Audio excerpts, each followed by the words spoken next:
que fez uma produção um pouco vista em Portugal, penso eu, e desfrutem. Obrigado. Antes de mais, muito obrigado pelo convite, pelo José Paulo. Eu não sou o menacé do filme. Estou a preparar uma personagem para um próximo filme e é por causa disso que eu trouxe este meu amigo comigo. Espero que tenham gostado e pronto, é sempre bom falar de trabalhos como este, que foram desafios muito interessantes. Não sei se tem alguma questão. Sendo um trabalho um pouco, desde já parabenizado pelo filme, e dizer, noto, por exemplo, que este filme é um pouco diferente da trilogia do Wallace e Gromit, do Luís. Como é que conseguiu fazer esta variação? É simples, é assim, quando tens a oportunidade para fazer as coisas, a tua criatividade, por exemplo, o Balas é um projeto de comédia que nasceu comigo, não é? Que foi evoluindo como comédia. Mas eu, como cineasta, naturalmente tenho outras pretensões de querer fazer outras coisas, não é? Outros desafios. E este foi um grande desafio que me foi colocado. Aliás, eu estava a dizer isso ao Zé Paulo, de que eu fiquei de veras surpreendido da comunidade judaica vir ter comigo e convidar-me para fazer este filme, exatamente por causa de todo o processo de eu ter um nome, digamos, como sendo o sujeito do Balas e Gromit, e é natural que as pessoas no início pensem que o meu trabalho se limita apenas e só ao Balas e Gromit. Eu tenho muito orgulho no Balas, porque foi um projeto que eu fiz sem qualquer pretensão de ser conhecido, aliás, e fico muito contente do filme perdurar ainda hoje na memória dos portugueses e ser acarinhado, porque todos os dias eu ouço sempre aquela frase, mas literalmente todos os dias, que é quando é que vai ser o próximo, não é? Do Val, quando é que vai ser o próximo Val? Ou o Bad Investigate 2. Exatamente, o Bad Investigate, e a verdade é que isso é giro, porque as pessoas também reconhecem uma coisa que é o Balas, acima de tudo, é uma coisa que é um filme, um buddy film, não é? É um filme que eu tive uma pessoa muito, que veio ter comigo e resumiu o Balas numa expressão fantástica, que foi: o Balas e Bolinhos é o Pacto das Cantigas versão hardcore, não é? E eu acho que isso é uma coisa gira. Quando eu recebi este projeto, de facto foi uma coisa que eu decidi mesmo abraçar e ver efetivamente se eu tinha aquilo que era preciso, não é? Mas a história também em si do Barros Bastos era uma história muito interessante, era uma história que eu não conhecia, eu também não conhecia também digamos a cultura judaica e quanto ela influenciou muito Portugal, o nosso país, e isto deu uma oportunidade de efetivamente tentar conhecer este homem e o que é que também a cultura dele, o que é que o levou, digamos, a esta situação toda. E evidente, ele sofreu muito na pele este preconceito que existia, não é? Mas isto é uma situação que de alguma forma para mim era nova, eu não conhecia, de facto. E depois comecei a envolver-me mais na história e comecei a perceber que de facto havia aqui uma história que era digna de ser contada. E foi exatamente nessa perspectiva que nós fizemos o Sefarado. O que vocês viram aqui é chamado o Director's Cut, é a versão do realizador, uma versão que eu fiz, porque eu de facto... Depois da versão que eu vi em exatamente, não foi esta, não. E eu achei giro esta versão, exatamente porque é uma versão muito mais centrada no homem de Barros Bastos e na luta com os seus demónios, e também de alguma forma estar ali a cultura judaica, digamos, que nos dias de hoje, diga-se de passagem, não é um bom tema para se falar, mas pronto, acaba por ser um tema atual. É um tema, é mais um tema, não é? É claramente polémico nos dias de hoje, efetivamente, mas temos que falar das coisas, não é? Enquanto falar não magoar ninguém, é preciso falar, não é? Exatamente. Não teve curiosidade de ir às aldeias referidas, ou aldeias e vilas, Belmonte e outras, Sim. para ver como é que hoje... Sim, vi. Eu fiz uma pesquisa, e inclusive aquela aldeia que vocês viram ali é muito perto de Belmonte. É muito perto. Aquela aldeia estava mesmo abandonada. O que nós fizemos foi pôr umas portas nas casas, porque nós queríamos mesmo efetivamente até a própria arquitetura, até a própria pedra, queríamos demonstrar que, digamos, não era uma coisa aqui perto do Porto, foi efetivamente muito perto de Belmonte. Nós encontramos uma aldeia que estava completamente em ruínas e fizemos um arranjo cenográfico para filmarmos lá. Estivemos lá a filmar durante 2 dias e foi essa situação. Porque uma das coisas que se falou no filme era que havia os cripto-judeus, não é, que fugiram para as aldeias e queríamos capturar essa viagem que o Barros Bastos fez na altura, a cavalo e de comboio, à procura destes cripto-judeus. Foi uma das coisas que nós decidimos mesmo, foi ver os locais onde isso dizem que aconteceu, não é? Isso, exatamente. Esta versão já tinha sido mostrada em algum sítio? Não, foi a primeira vez. Então foram os privilegiados. Foi Esta é a versão do realizador. Exatamente. Eu vi este filme no festival em Braga, estive lá com o Luís e na altura desafiei-o. Ele aceitou logo e ainda não te agradeci, agradeço a tua presença. Eu acho que há mais gente a querer fazer perguntas, porque há aqui cineastas, há atores, há pessoas que simplesmente gostam de cinema, há pessoas que gostam do Porto, há pessoas que gostam da história do Porto. Pois, exatamente. Isto também tem a ver muito com a história do Porto, não é? E é interessante. Eu gostava de saber se a Lightbox a continuar a fazer filmes também, saindo um bocado fora da comédia, como foram todos os outros. Sim. Se vai continuar a fazer este tipo de projetos? Eu gostava muito, sabes? Eu gostava muito. A verdade é que não querendo parecer lameixas, eu gostava muito de fazer outro tipo de projetos. O problema é que eu carrego comigo esta pedra enorme que me puseram às costas de ser o sujeito de bolas e bolinhos, e depois quando eu vou ao ICA com projetos, normalmente não aceito. Eu já ando há mais de 20 anos a tentar e não consigo fazer absolutamente nada que seja no ICA. Por exemplo, vou-vos dar aqui um dos projetos que eu estou a carinhar já trabalhei nele, e trabalho nele há mais de 12 anos, é o Chico Fininho. Eu falei com o Rui Veloso, falei com o Carlos T, criei um guião. Porquê? Porque sempre achei muito giro os anos 80 na cidade do Porto, não é? Que eu costumo dizer que era a altura da vida que as pessoas viviam sem manual de instruções, não é? Eu acho que hoje, se um jovem quer fazer alguma coisa, vai ao YouTube e recebe lá indicações precisas como é que deve fazer, não é? Naquela altura não havia internet, não havia telemóveis. Aliás, a minha filha até me diz que nem sabe como é que nós conseguimos viver nessa altura. Esse era um projeto que não é claramente um projeto de humor, embora efetivamente tenha partes que naturalmente que tenham humor, mas é um projeto que efetivamente nunca ficou em lugares elegíveis. E temos outros que foram recusados. Eu vou-vos contar uma cena engraçada. Por exemplo, o Bad Investigate foi produzido porque o Balas e Bolinhos 3 teve 258 mil espectadores no cinema, e por isso existe um mecanismo que é o chamado apoio automático. E o apoio automático, o que é? Basicamente tem a ver com as vendas dos bilhetes que fazem na obra anterior. E eu peguei nesse dinheiro, nesses 258 mil euros, porque é €1 por cada espectador, e produzi integralmente o Bad Investigate, exatamente para fazer outra coisa sem ser o Balas e Bolinhos, não é? E curiosamente o orçamento é exatamente o orçamento foi 258 mil euros.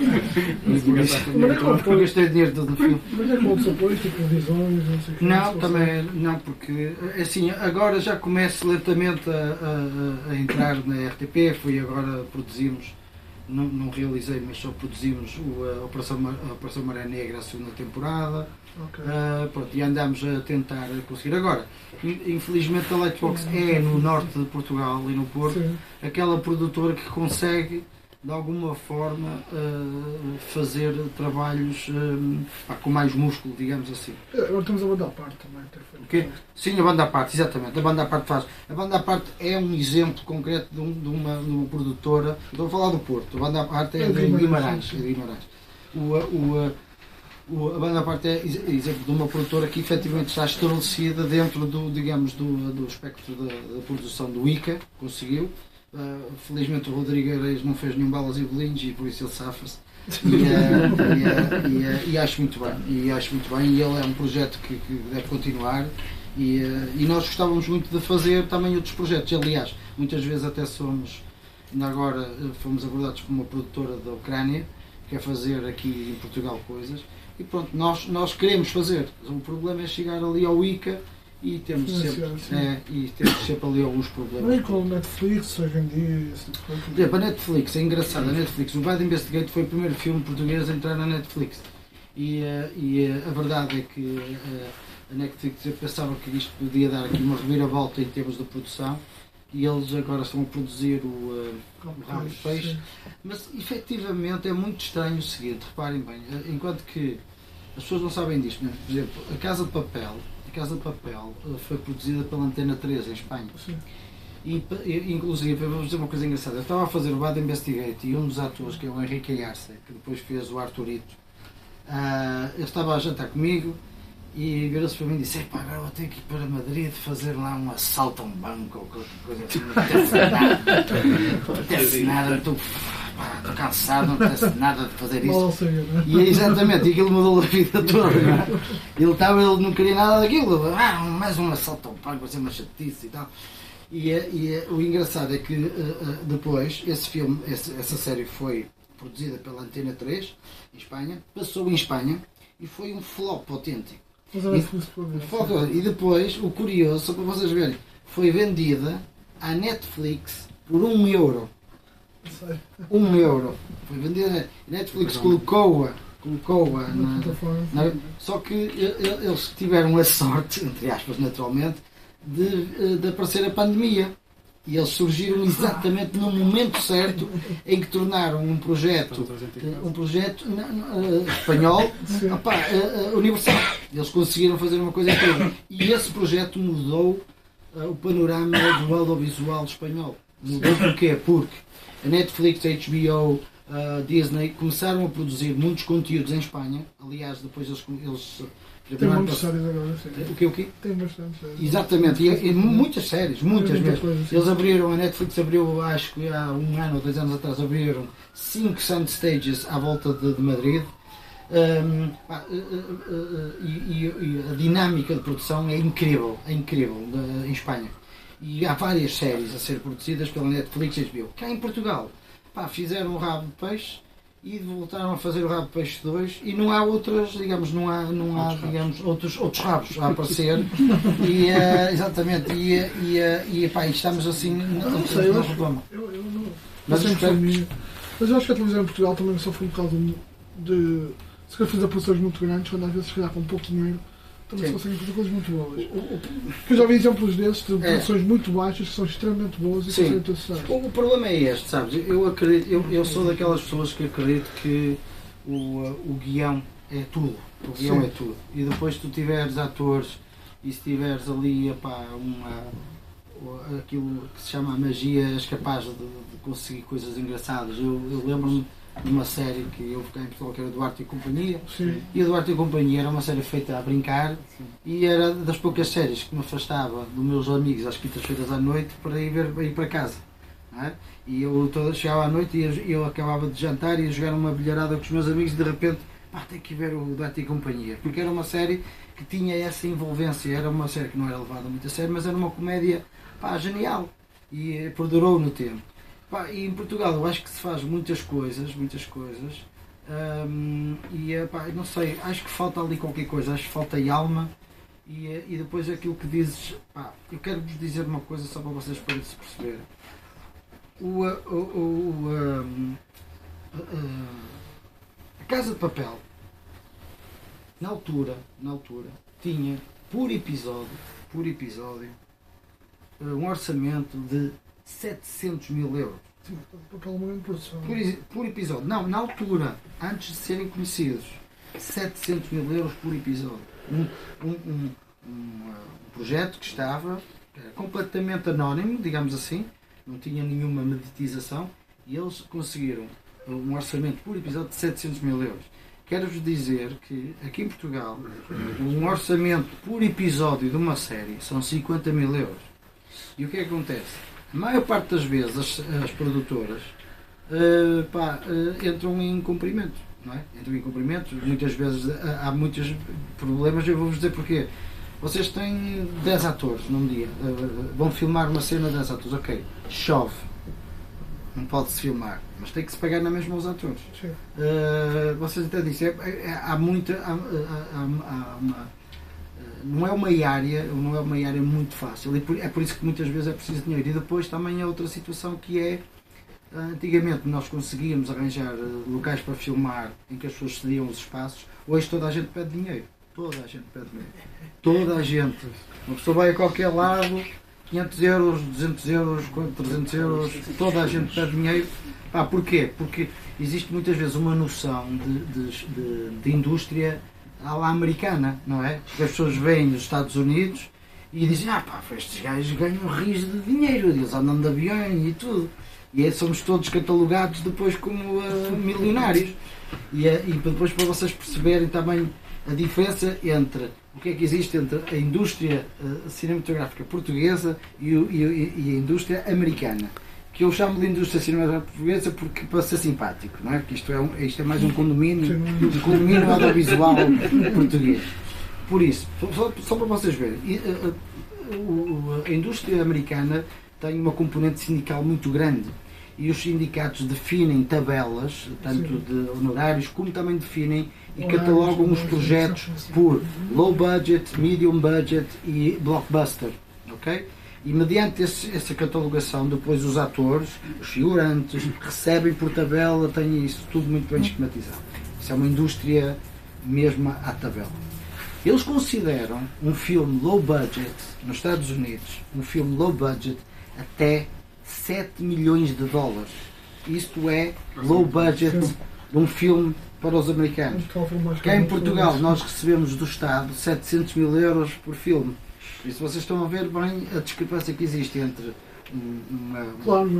e depois a questão é esta, é que normalmente as coisas ficam mais caras, os atores pedem mais dinheiro, tudo fica muito mais caro e o dinheiro é sempre praticamente o mesmo para cumprir. Mas eu estava a pensar em exemplos, por exemplo, uma série que passou há uns anos na RTP2, porque nós passava, o 4Play, não sei se conheces. Não conheço, não. Foi uma série feita por miúdos, com uma câmera digital, decidiram fazer uma série televisada. Portanto, enfim, não sei se retia porque estava na RTP2, se calhar fosse um canal que não tinha. Claro. O orçamento daquilo foi mínimo. Imagino que cada episódio custasse mais de 1.000 euros ou 2.000. Pagou-se aos atores e pouco mais. Poucos atores, cenários em casa de um, comecei claro. E funcionou. O que eu quero dizer é que, se calhar, assim, é possível fazer alguma coisa mediante essa perspectiva, tendo um bom argumento. Sim, é possível. O problema, sabes qual é que é? O problema também tem a ver um bocado. Eu vou dar um exemplo, por exemplo, olha, os Balas e Bolinhos 1 eu fiz com 1.500 euros. Em que basicamente tinha uma câmara, tinha um barão de casa de banho com um microfone com stage tape e fiz o Balas e Bolinhos nesse formato.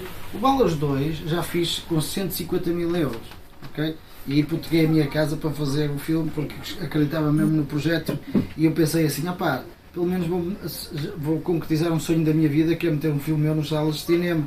E estive quase para não conseguir concretizar e ficar cadinho ao banco na mesma. E depois, o Balas 3 já foi um investimento de 500 mil euros. Estás a perceber?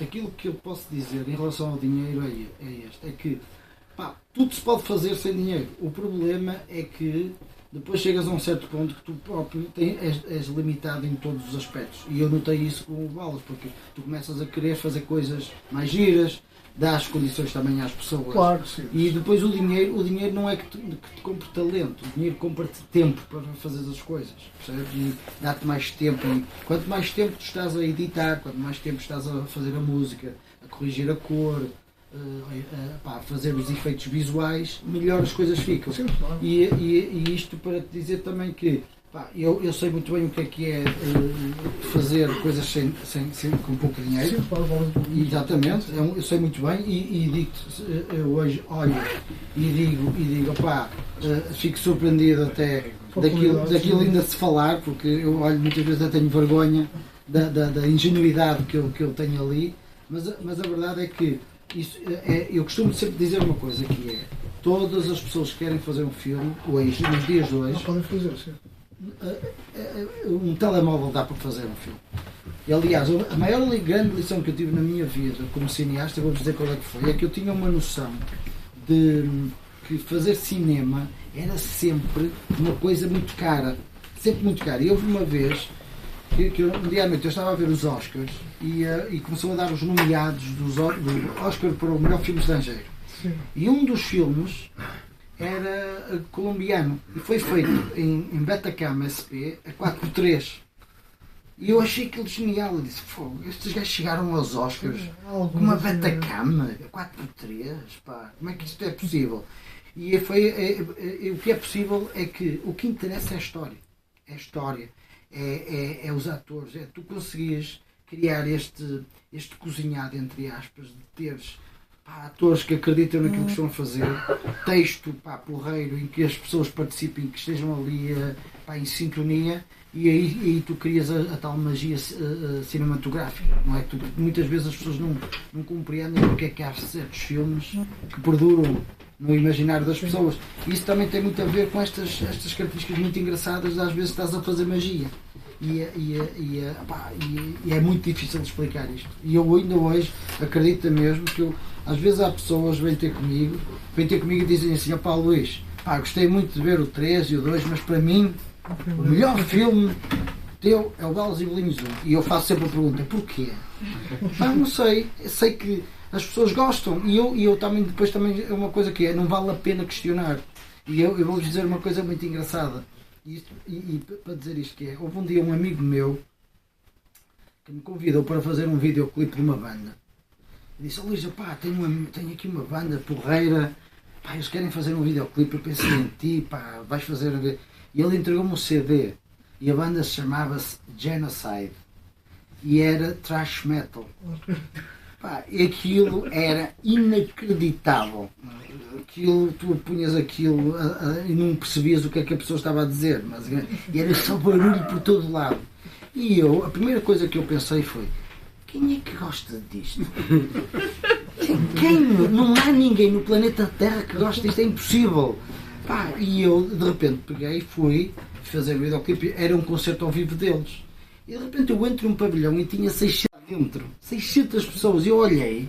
Estavas à espera de 6? Eu estou à espera de 6, eu disse: 600 pessoas, vocês enganaram-se, se calhar vinham aqui ver alguém a cantar um pimba ou qualquer coisa assim, porque é impossível estar. Na verdade é que eles fizeram um concerto para 600 pessoas, a música era completamente out there, eu ainda hoje não sei o que é que eles estavam a dizer, que aquilo era um conjunto de grunhidos com música, basicamente, e a verdade também para mim foi uma lição, eu aproveito que tu podes fazer a coisa mais estranha do mundo, tu vais ter sempre alguém que vai gostar. Estamos num planeta enorme e nos dias de hoje tu pões aquilo online e tu vais juntar pontos de várias culturas, várias línguas, as pessoas vão gostar daquilo que tu fazes. E é por isso que eu costumo sempre dizer à malta nova: façam, não liguem aos críticos, porque eu costumo dizer, as pessoas podem criticar à vontade, mas o que interessa é fazer, é esse lado bom da trincheira, é fazer coisas. Eu acho que é muito importante as pessoas fazerem, nem que seja para aprender, porque o erro uma pessoa aprende. Sim. E isso é bom fazer.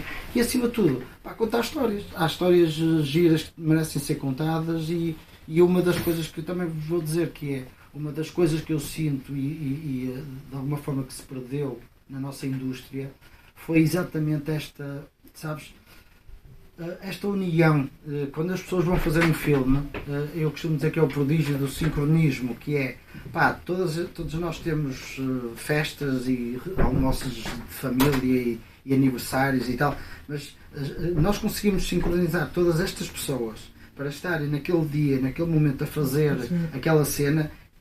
Ainda hoje eu acho isso inacreditável, mas quando tu dás, eu vou dar um exemplo concreto. Eu estou com esta barba, eu estou a deixar crescer esta barba há quase um ano, okay? Nós agora vamos fazer o Balas e Bolinhos 4. Porquê? Porque queríamos celebrar os 25 anos do projeto, e eu disse assim, isto provavelmente vai ser o último filme que eu vou fazer do Balas. E eu disse, então vou dar mesmo ao Tony a saída perfeita, vou mesmo pôr uma barba a sério e umas barbichas reais, porque as que têm no filme eram umas que estavam coladas e umas tranças. E eu disse, vou fazer uma coisa a sério, vou sair e dar-lhe a dignidade que este homem merece, não é? São estas características que eu acho que é giro nas nossas vidas, de nós, de alguma forma, percebemos que vais filmar e aquilo vai ficar registado, percebes? E eu costumo dizer isto a muita gente, que me perguntam qual é que é a minha maior conquista como cineasta. Eu costumo dizer sempre isto e digo isto e vou sempre dizer. A minha maior conquista como cineasta não foi fazer filmes. Foi eu fazer filmes que eu sei que quando eu me for embora, as minhas filhas e as minhas netas vão sentar-se um dia à noite, ligar a televisão e vão ver o avô ou o bisavô a fazer patetices, não é? E vão se divertir com ele e vão se rir. E é esse aquilo que eu acho que é o mais importante. Agora, se eu puder divertir outras pessoas, se eu puder dar às pessoas essa possibilidade de se rirem, de se divertirem, de se afastar um bocadinho às vezes dos problemas. Eu já tive situações de pessoas incríveis. Eu tive uma vez um sujeito que trabalhou numa plataforma petrolífera. Não te esqueças do que vais dizer. O Marcos está aqui, é brasileiro, é a segunda vez que eu vejo na minha vida. Há 15 dias fez um metro na Lapa e ele vinha com o carrinho, trabalha nos CTTs de carteiro, e vinha feliz a cantar. Eu fiquei com ele e disse-lhe, olha, que alegria, às 8h30 da manhã, às 9 da manhã, ver uma pessoa tão feliz a ir para o trabalho. Não é normal. E viemos a conversar até aqui se do feita. E ele hoje está aqui presente, porque é uma pessoa alegre, é uma pessoa feliz. E jogou com tudo que eu tinha visto naquela manhã durante a minha meia hora de percurso de metro. E viemos a conversar. Isso é muito giro. E ficamos amigos, mas desculpa, estava a dizer uma coisa mais. Não, eu estava a dizer que a situação de ter pessoas vieram ter comigo, muitas histórias já me vieram, mas houve uma pessoa que disse, olha, eu fui trabalhar para uma plataforma petrolífera. E ele disse, não há nada para fazer a não ser trabalhar. E de repente vais para um cubículo minúsculo e estás ali, parece que estás numa prisão. E ele disse, eu estive lá 6 meses e ele disse, eu digo, a coisa que me fez aguentar aquilo foram os teus filmes. Foi eu estar a ver os filmes e rir-me constantemente dos filmes e mostrava lá aos meus colegas e tentava-lhes explicar. E isso é muito giro, é muito interessante Tu contaste um episódio há pouco tempo na Polícia Judiciária, não vale a pena dizer porque é que tu tiveste que ir à Polícia Judiciária e contaram-te uma situação engraçada. Exatamente. Em que eles tratam-se por tono todos. E é muito engraçado, e teve situações, já tive situações muito giras, já tive situações, por exemplo, o engraçado é que muitas vezes quando as pessoas me confundem com a personagem, que também é muito giro. Um dia chegou junto de mim uma pessoa e disse, Sr. António. E muitas situações muito giras, muito engraçadas. E eu acho que isso é das coisas mais interessantes que eu creio que levo na minha vida. E acima de tudo, eu acho que é importante as pessoas, uma das coisas que eu acho que o cinema português tem a função de ter, é um bocadinho como o Sefarad e aquilo que viram aqui, é mostrar histórias portuguesas, sejam de ação, sejam de comédia, mostrar coisas portuguesas, nós ficamos a conhecer um bocadinho. E isto para vos dizer o quê? Uma vez eu lembro-me que eu fui com a minha filha de 6 anos a Nova Iorque e eu andava lá em Nova Iorque para trás e para a frente. E a minha filha chegou a uma altura que virou-se para mim e disse-me assim, tu já vieste, disseste que era a primeira vez, já vieste aqui, de certeza absoluta. E porquê? Porque eu chegava a um sítio e dizia, olha isto, olha aquilo outro. E depois entrava no metro e tirava e andava e circulava. E ela própria fez-me ver uma coisa que era a aculturação. Isto é, nós vemos tantas vezes produtos audiovisuais americanos, que tu de repente estás em Times Square e parece que já estiveste lá 3 ou 4 vezes e conheces aquilo. Aquilo é só constatação, é só ver com os olhos. Já viste com a alma, agora vais ver com os olhos. E isso é uma das coisas que eu acho que falta em Portugal, é esta visão que nós temos das nossas histórias, das nossas tragédias, das nossas guerras, de tudo que Portugal tem, e Portugal é de facto um país que tem muito para contar. O problema é que falta orçamento, não é? Para fazer as grandes coisas.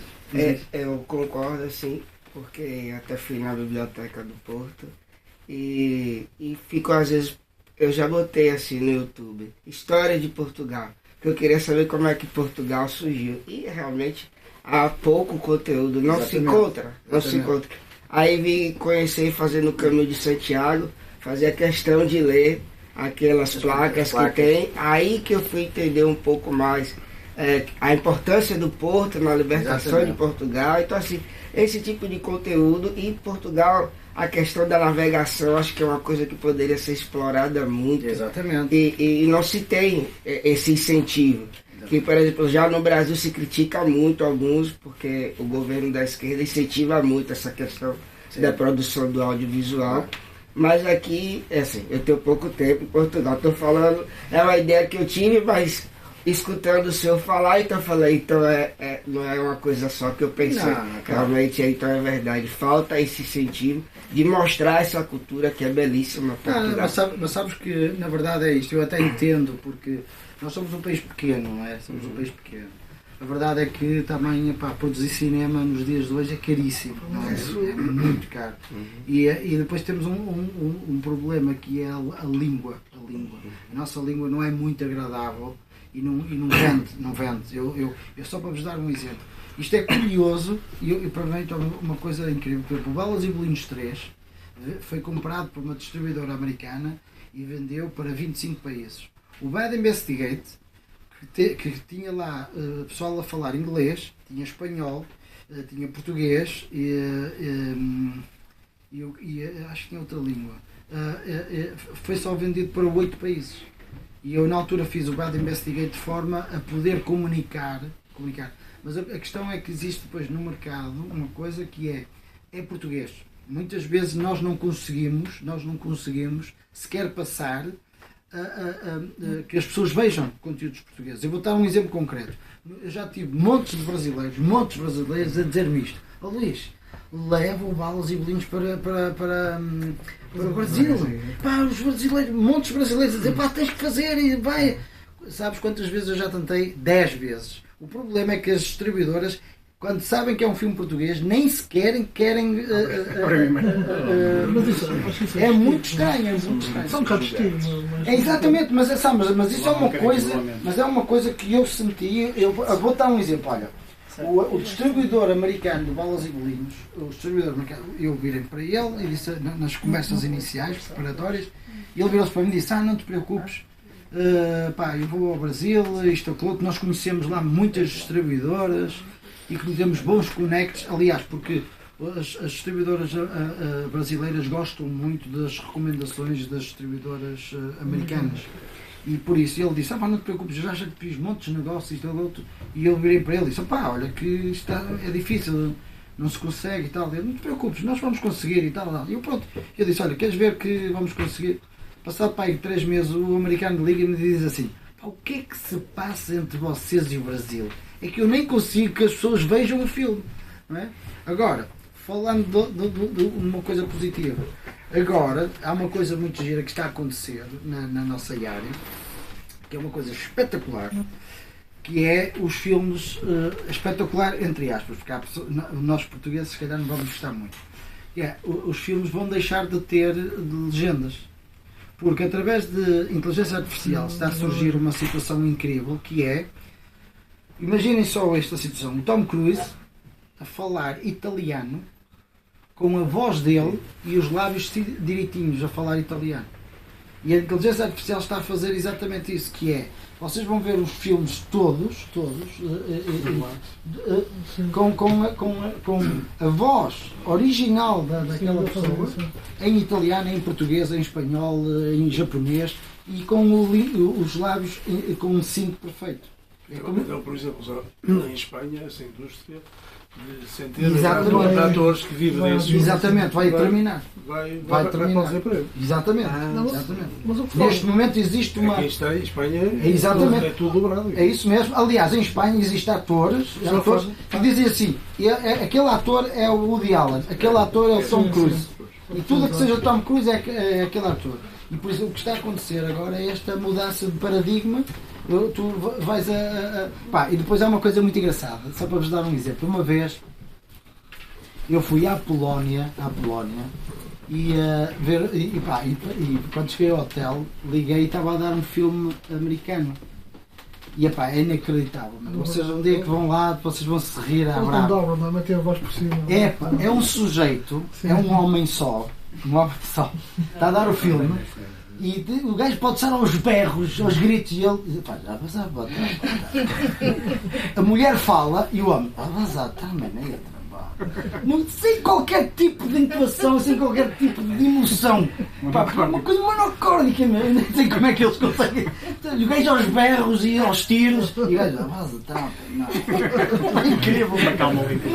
E eu a pensar, como é que eles conseguem ver isto? Meu? Como é que é possível? Mas é engraçado. E por acaso, eu vou dizer uma coisa muito gira que eu acho que o cinema me deu quando eu era puto, foi eu falar bem inglês. Porquê? Porque eu via tantos filmes, e às vezes eu estava no computador, ou estava a estudar e estava a passar, e eu comecei, eu quando cheguei à escola e tive inglês, eu já sabia falar, um inglês já muito bem, tanto que a minha professora me perguntou se os meus pais eram ingleses, porque eu sabia lidar muito bem com a língua inglesa. E isso foi uma das coisas que o cinema efetivamente me deu. A hora está a avançar, se calhar mais uma pergunta. Não é apenas essa, até agora. Porque estamos a ter uma aula sobre distribuição. Exatamente, uma aula magnífica. Sobre mais alguma coisa. Eu não sei se querem fazer uma última pergunta. Realmente já está avançado. Foi uma aula magnífica. Muito obrigado, Luís. Obrigado. Obrigado. Muito obrigado.